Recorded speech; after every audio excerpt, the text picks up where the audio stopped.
So we do have time for a few questions, and I want to leave as much time for the diehard cyclists out there in the audience. Giuseppe, do you have a few quick, small words you want to? No.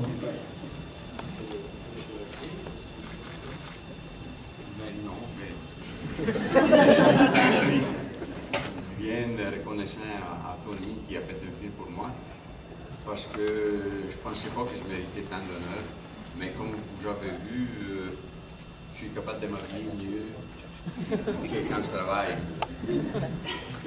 He's happy I made this film. He didn't realize he was worthy of such an honor. Thank you. And he's happy to show you that he can dress better than in the film. And for anybody who's wondering, this suit was made by him 45 years ago.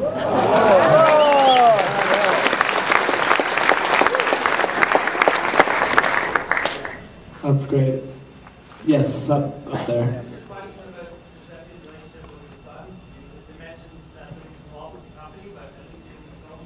The question is just about Giuseppe's relationship with his son. That's right. There's actually two sons. One of them appeared in the film, and the other is not involved in the business, and for different reasons, which I would actually prefer to answer after. He was not in the film. Any other questions? Yes, in the front here. You two had clearly a great bond, rapport for each other. How did you meet each other? So the question is... Fawn, I would say maybe at the end of the film. At the end, I thought he was going to take my head off, and then I ended up shaving his legs. It was pretty amazing, the trajectory, but ultimately I was a bike collector, and I would go see him to refurbish old bikes. And I got to know him, and it took me 3 years to convince him to make a film about him.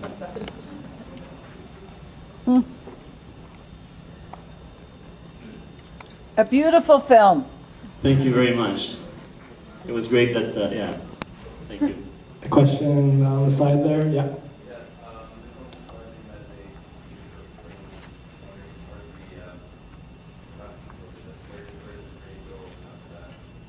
Which frame? The one he did the record with? Yeah.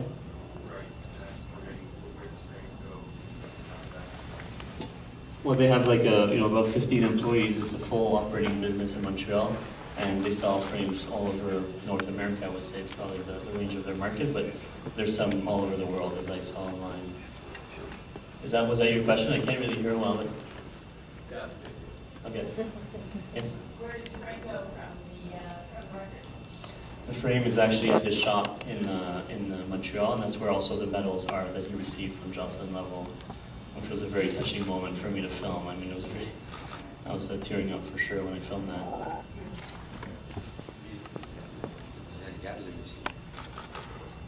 He says he's keeping the white bike to do the record in 3 years at the new track they're building for the Commonwealth Games.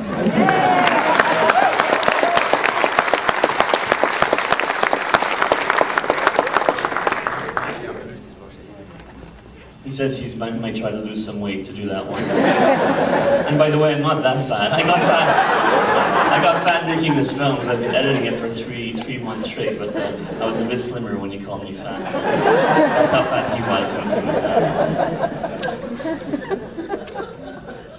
Yes, Tony. Can you just, how many frames can you make a year, or A question quickly is just how many frames a year can Marinoni put out?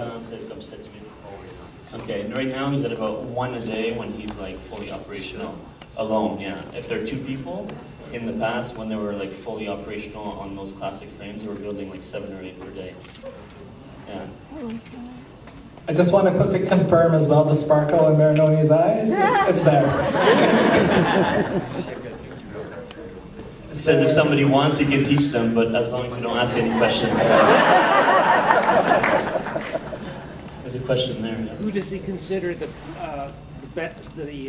best frame builder other than himself? I know that answer. The question is who Marinoni considers as a top frame builder. De Rosa et Rossini. Yeah, De Rosa and Rosin. Yes? How does he feel about the carbon fiber frame? Sorry. Speak up. Yep, go ahead. How does he feel about the carbon fiber frames? He's still building steel. Question about the carbon fiber frames compared to steel.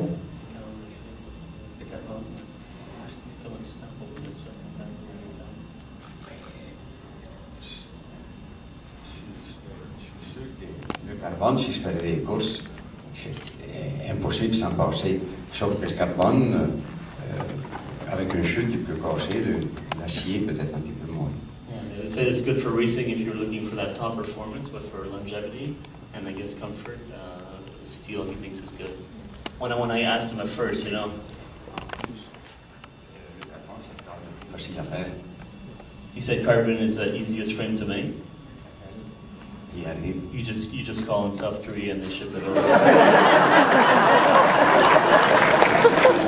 when I got a frame built by him, I asked him, you know, what's the lightest I can get? And he started screaming at me, and like, I'll build you a light frame and then you'll put 2 water bottles that each weigh a pound. He's like, the weight you need to shed is here. That's actually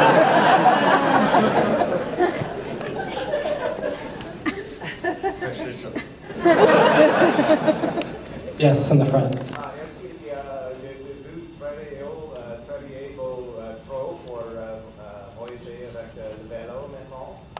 You work too much to go biking? Est-ce que tu fais encore du vélo en travaillant? Je fais les deux encore. Je travaille peut-être 8 heures, 9 heures, 10 heures. Quand je vais en bicyclette, je fais 5 heures de travail, 5 heures de bicyclette. Yeah, usually he does biking in the morning, like 100 kilometers, and then 5 hours of work on the job. So averaging 500 kilometers a day. J'espère travailler jusqu'à une semaine avant de mourir. He says he's hoping to work until 1 week before his death, and that'll be his vacation, just 1 week. But he did 80 kilometers yesterday. He said he had a headwind, but he's out there like 4 or 5 times a week doing about 500 kilometers a week and working, you know, whenever he's not biking, essentially. Has his sense of smell returned? Good question. A question about Giuseppe's sense of smell. Has it returned? I bought him dinner tonight because he came all the way from Montreal, and I'm like, how is it? He's like, it's good, it's good. I can't taste anything. So, I mean, it's no, sample, no, not bad. Question in the middle there. Any advice for an aspiring frame builder? Yeah. Don't ask questions. Does Giuseppe have any advice for an aspiring frame builder? C'est simple, c'est très simple. Il faut aimer ce qu'on fait, puis pas penser d'apprendre dans une semaine. Toutes les méthodes pour faire un cadre, ils sont bons, toutes les méthodes. Mais c'est le résultat qui compte. He said, you know, you have to be willing to do something with passion and with love, and accept that it's going to take you more than 1 week to learn how to do it. The result, he says, is what matters. You know, just getting the perfect bag. Question on the side there. Pourquoi est-ce que vous avez switché à Italie pour votre accord ici?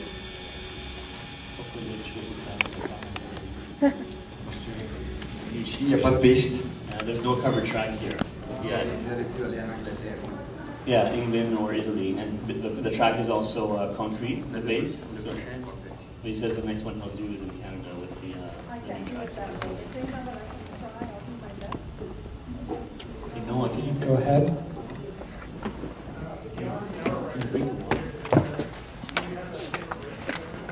A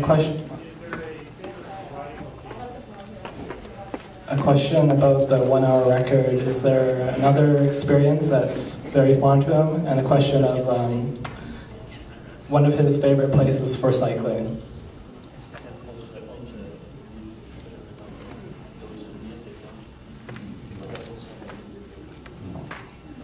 J'ai pas d'autres. J'ai des souvenirs, oui. J'ai gagné bien des courses. Quand j'étais jeune, j'étais bon coureur, même en Italie. Mais ma carrière était arrêtée un peu à cause des militaires qui m'ont obligé à aller militaire.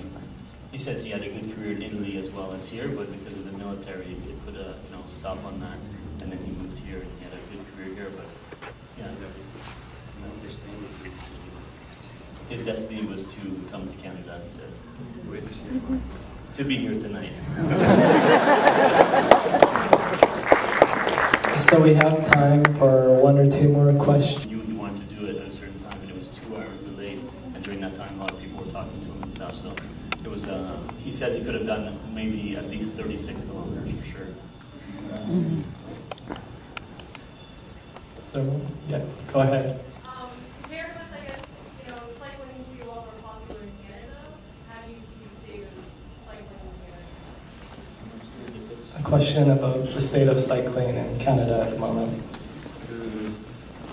Quand je suis arrivé au Canada, si quelqu'un m'avait demandé peut-être qu'un jour un Canadien il va gagner une course en Europe, j'aurais dit peut-être dans 100 ans. Mais ils m'ont contredit parce qu'au bout de 2 générations, le Canada il va très bien dans le cyclisme international. He says when he came here, he never thought that a Canadian could go win races in Europe, and that's changed. And you know, I guess the Giro d'Italia was won by a Canadian, and there's Canadians that are making a mark out there. So when he was young, he never thought the Canadians would go anywhere. And he says today they're doing very well.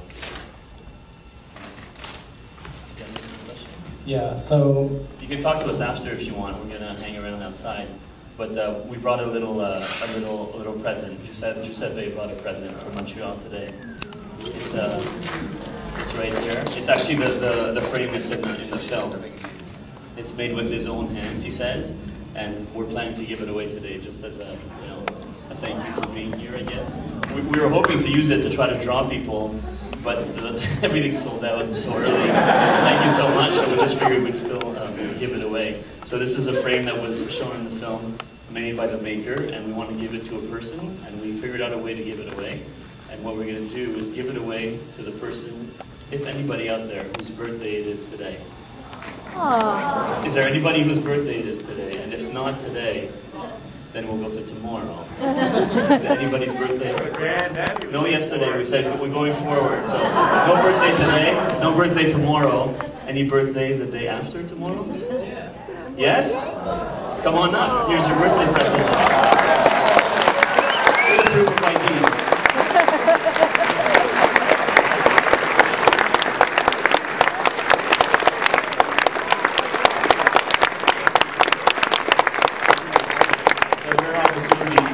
This bike from the maker. Giuseppe doesn't make many of these, even though he can make one a day. It's usually like one every couple of weeks.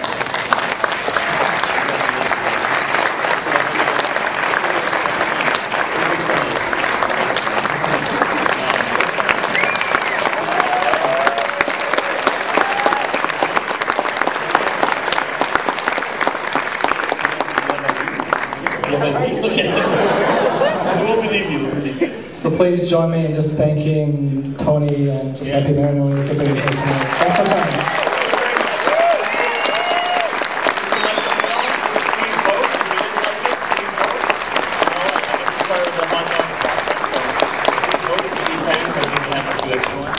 Thank you for coming out, everybody. We have no idea what's going on beyond tomorrow. We finished the film last week, and it's like we had dedicated to the side of the shop, dedicated to this family. He's